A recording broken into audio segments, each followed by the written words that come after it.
afternoon. All crimes had been forgiven in order to pad the audience for the big game against Salem, which had to have already started. All crimes except mine, dissing the basketball team.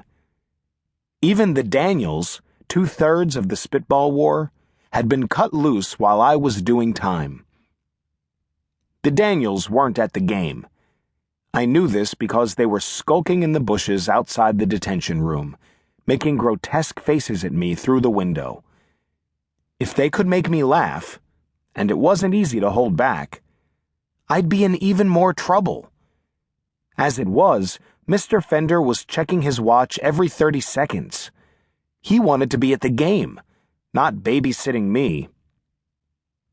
Finally, he could bear it no longer. "I'll be right back," he told me sternly. The instant he was gone, the window was flung open from the outside. "Come on," hissed Daniel Sanderson. "Let's get out of here." "He's coming back," I protested. "No, he's not," scoffed the other Daniel Nussbaum. "He's going to the office to watch the feed from the security camera in the gym. You've only got 10 more minutes. If he's any kind of basketball fan, you're golden." I was out the window like a shot, breathing sweet, free air. See what I'm saying? The open road called, and I took it. This time, I needed a little help. That's where the Daniels came in. They helped me a lot. They'd helped me to the office with our spitball fight, and helped me to the PA mic by daring me to do it. With friends like them, sometimes I wondered why I would ever need enemies. I turned on them.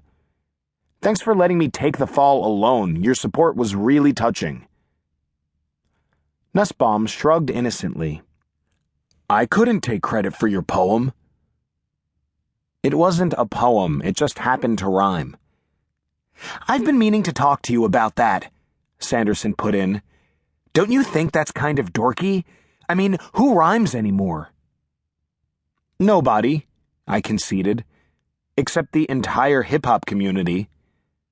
I bounced a pine cone off his head, which only made him grin wider. We were at the top of the hill, looking down on the gym we shared with Hardcastle High. The parking lot was jam-packed. A roaring cheer spilled out of the building. "Man, you couldn't fit a Hot Wheels car in there," Nussbaum exclaimed, taking in the crowded lot. "Salem versus Hardcastle is the place to be." "Let's go check out the score," said Sanderson. "We can see if our nifty team will lose by 50. "Yeah, Donovan, nice school spirit," Nussbaum added. Like he had any.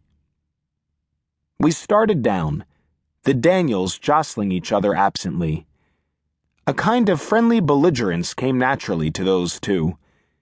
Maybe they were descended from the Hatfields and the McCoys. I'll bet the Daniels had never checked it out on Ancestry.com. And then, the moment was upon me. I must have passed the statue of Atlas 1,000 times, going back and forth on the campus of the Hardcastle Public Schools. Yet somehow, it was like I'd never seen it before. It was not the Titan's broad, powerful shoulders supporting the bronze globe of the world and heavens that seemed so different.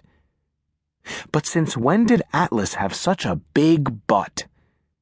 Seriously, I knew he was a Titan.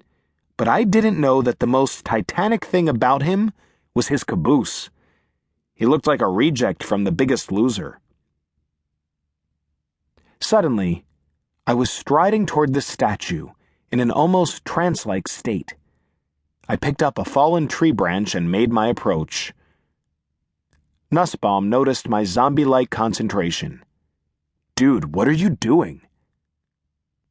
I didn't answer. And he didn't really expect me to. He knew me. They both did. I cocked back the branch and unloaded a home run swing. The impact vibrated up through my arms to my brainstem and into every cell of my body. The branch shattered in my hands. I have to say that this was always the best part of it for a guy like me. The split second the tomato hits the car.